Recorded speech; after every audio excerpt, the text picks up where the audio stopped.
Full power, the world rushing by.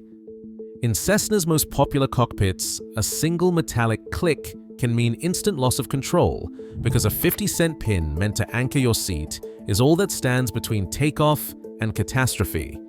Investigators find the engine is still running, controls still intact, but the pilot is wedged helpless against the rear bulkhead. Why does a worn chair, not a failed engine, end so many flights? The answer lies hidden in the aftermath, where you would least expect to look. Investigators approach the wreckage with a checklist in hand. The throttle is still pushed to the firewall, frozen in place, full throttle. Engine teardown later confirms it was making power at the moment of impact, with no sign of failure or flameout. The control cables run cleanly from the cockpit to the tail, unbroken and connected, with no evidence of jamming or disconnect. The flight controls themselves, yoke, rudder, trim, are all in their proper tracks. There is no sign of structural breakup in the wings or tail before the crash. But the pilot's seat tells a different story. It is slammed hard against the rear stops, the backrest crumpled into the bulkhead. The seat adjustment lever is still in the locked position, but the rails beneath show deep gouges and shiny wear marks running all the way from mid-cabin to the limit of travel.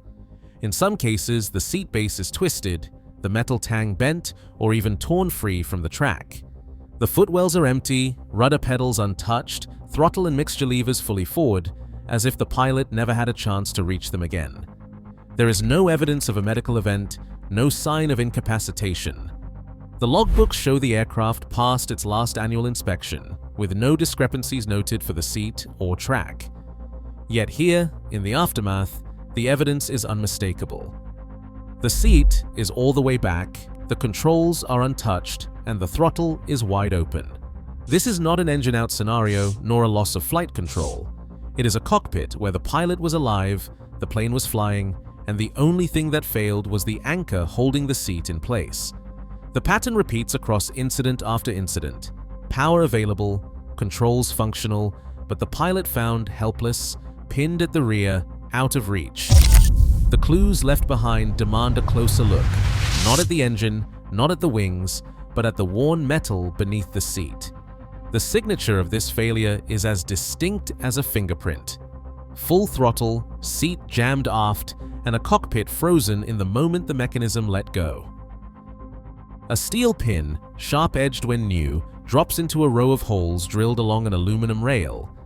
The entire security of the pilot's seat relies on this simple engagement, steel against aluminum, a circular pin in a circular hole. But aluminum is soft. Every adjustment, every vibration, every takeoff and landing starts a slow, silent process. The harder steel pin bites into the edge of the aluminum, shaving away microscopic fragments. Over years and thousands of cycles, the hole stretches, first imperceptibly, then visibly. What began as a tight circle becomes an oval. The lip, that thin rim of metal which once stood proud around the hole, wears down and recedes. The edge grows shallow, the pocket less defined. This change is not cosmetic. The geometry of the engagement is everything. When the hole was round, the pin sat deep, its flanks braced by the wall of the hole. But as the oval forms and the lip thins, the pin finds less to hold on to. Under normal conditions, the seat might still feel secure, yet the forces of takeoff are anything but gentle. As the aircraft accelerates, G-loads press the pilot rearward. The pin, now resting in a worn, elongated hole, no longer has a clean shoulder to stop against. Instead, it rides up the sloped edge, ramps out, no longer locked, but sliding. This is not a sudden break or a catastrophic snap. It is a gradual betrayal. The evidence is there in the rail, shiny streaks where the pin has ground its way along the metal, gouges that trace the path of repeated disengagements. In some cases, the lip is worn so thin that the pin can barely catch at all. The seat may feel secure in static checks, but under acceleration, the mechanical advantage shifts. The pin loses its grip, the seat is free to move, and nothing stands between the pilot and the rear bulkhead but the memory of what the metal once was. This process unfolds invisibly over decades, until the day the pin ramps out and the seat slides back. It is not a question of if, but when. Without intervention, without new rails, new holes, or a secondary stop, the outcome is inevitable. The clues are present in every worn rail and every deformed hole, waiting for the next forensic investigator to read the story written in metal. It happens faster than you can process. One moment, your body is braced for flight, heels planted on the rudder pedals, hands light on the yoke. Then, without warning, the seat lets go. The force hurls you backward, hard, as if someone yanked the floor out from under you. Your feet shoot off the pedals. Your knees lock. Instinct takes over before thought even enters the picture. Arms snap straight, reaching for anything solid. The only anchor is the yoke. Your hands clamp down, white-knuckled, grabbing for stability as the rest of your body slides out of position. The mind tries to resist, but the body has already decided. The yoke is pulled all the way back, not by choice, but by the desperate need to stop the fall. In that instant, the elevator goes full up. The nose pitches higher than you ever intended. Gravity and acceleration pin you to the seat's rear stop. The pedals are now a foot too far. The throttle and mixture levers are out of reach. There is nothing to do but hold on. Pilots have described the sensation as a bolt of terror, a jolt that erases training and replaces it with raw, animal panic. One survivor recalled the metallic click, the rush of air, and the sickening realization that his legs were useless, his arms locked in a death grip. There is no time to think, no time to correct. The chain reaction is set in motion by the slide, and it is over in less than a second. The seat is all the way back, the yoke is full aft, and the aircraft is climbing into a stall. No pilot is fast enough to break the reflex. No amount of experience can override the body's instinct to grab and hold. In that moment, the cockpit becomes a trap, and the outcome is already written. The moment the seat slides, the cockpit becomes a laboratory for aerodynamic disaster. With the yoke pinned full aft by instinct, the elevator deflects upward and the nose of the aircraft pitches sharply above the horizon. This is not a gentle climb. It is a surge past the safe angle of attack, the invisible line that separates flight from freefall. In a Cessna, that boundary is razor thin on takeoff, just a few degrees above normal rotation, and the wing stops producing lift. The stall horn may blare, but at less than 300 feet above the ground, there is no margin to react. The chain reaction is brutal in its efficiency. The aft control input commands the airplane to climb steeper than intended. Airspeed decays in seconds. The wing, already fighting gravity at a high angle, loses its grip on the air. Lift collapses. The nose drops, often with a violent wing drop or a snap roll. At this altitude, recovery is physically impossible. There is simply not enough sky between the airplane and the ground to regain control. Meanwhile, the pilot's body is locked at the rear stop, out of reach of the rudder pedals and throttle.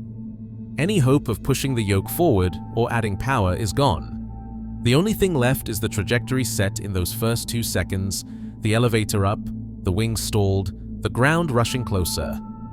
This is why the seat slide is so lethal. It does not just displace the pilot, it creates an aerodynamic trap that no amount of training or experience can reliably escape. The stall happens low, fast, and unrecoverable. The evidence is written in every accident report: full power, nose high, seat jammed aft, and a wing that quit flying before the pilot ever had a chance to fight back. Every Cessna owner faces this threat, but the risk multiplies depending on which model sits in your hangar. In the world of flight training, the Cessna 150 and 152 are the backbone. These trainers see seats adjusted more than 20 times a day.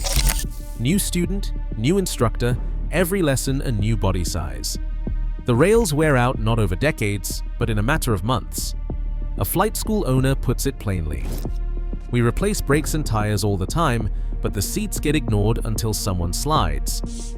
The high adjustment rate means these aircraft reach the danger zone faster than any other.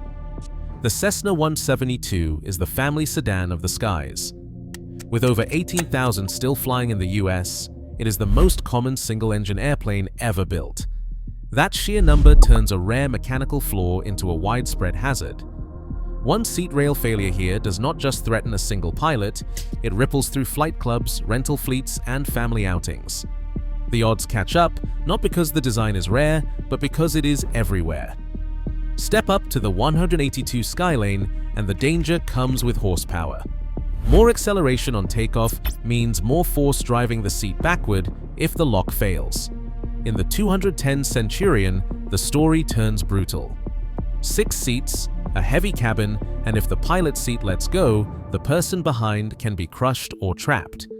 The chaos of a seat slide is not just personal, it can injure passengers too. All 5 models share the same high wing geometry.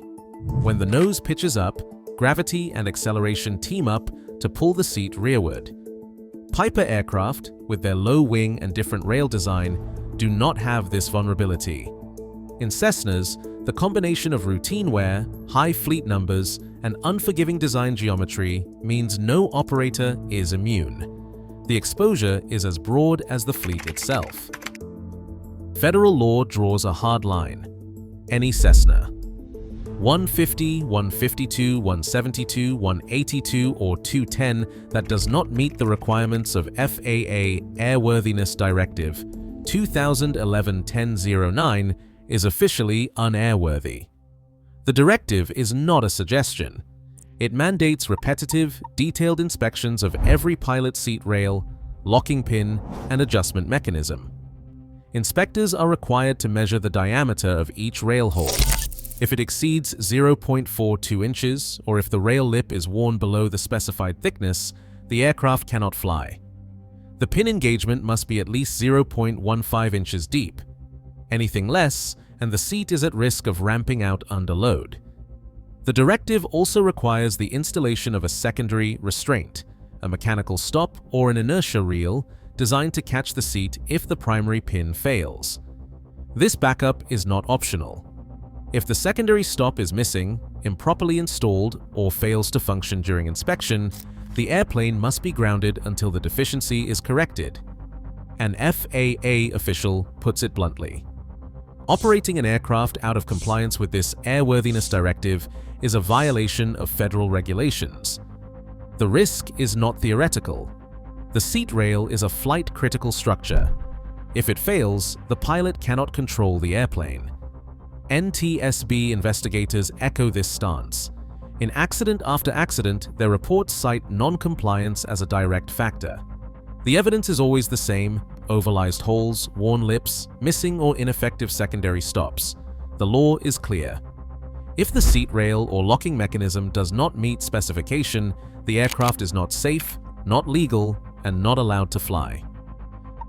A pilot's pre-flight routine is built on trust. Trust that the seat will hold, that the controls will respond, that nothing loose will turn deadly. But the seat rail does not care about routine. It only cares about metal on metal. Every owner, every operator has a way to check for danger before the wheels leave the ground. The first step is the wiggle test. With the parking brake set and the engine off, grab the seat and rock it back and forth. Any movement, any slop you can feel or hear means the locking mechanism is not tight. It is not supposed to rattle. It is not supposed to move at all. If the seat shifts, even a little, something is worn. The next check is brutally simple. Take a quarter from your pocket.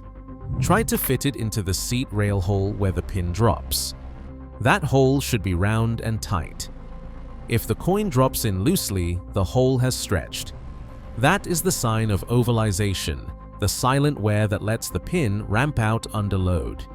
The Federal Aviation Administration directive is clear. If the hole is too big, the airplane is grounded. No exceptions. If you see cracks around the rail, or if the metal lip is thin or chewed up, the risk is immediate. The seat is no longer a flight control surface, it is a liability. These checks do not require a mechanic's license. They do not need special tools. They need honesty and a willingness to ground the airplane if anything feels wrong. The go or no-go point is right here, before the engine turns. If the seat is not locked, if the rail shows wear, the flight is over. That decision saves lives. The A&P mechanic can wait. The inspection can come next. But the seat must pass the test before you ever leave the ground. A worn seat rail does not have to be a death sentence for your airplane. The fix is clear, affordable, and final. A professional mechanic can restore the seat system to factory strength, often in a single afternoon. The process starts with a certified A&P using a precision go, no, go gauge. Each hole in the rail is checked for diameter and shape.